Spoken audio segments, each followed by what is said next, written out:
Тој околу пладне беше донесен во зградата на обвинителството од затворот Шутка, но здравствената состојба нагло му се влошила и тој со возило на итната помош беше пренесен во болница.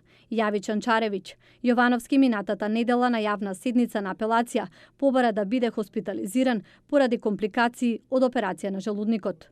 Според Сашо Дуковски, бранител на Јовановски, тој воопшто не ни почнал да дава исказ пред Рускоска и незиниот тим. Непријатна сцена се случи со она што се случува последните 40-50 дена, односно од кога е притворен.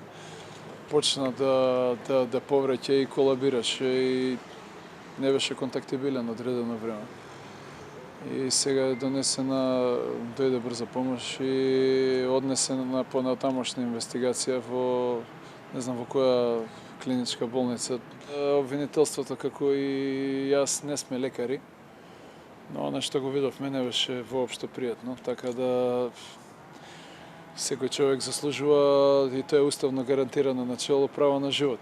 Сега јас сметам дека секому мора да се даде адекватна медицинска нега, независно дали и што стора. Кривична или било каква постапка една работа, правото на живот и на здравје е друга работа.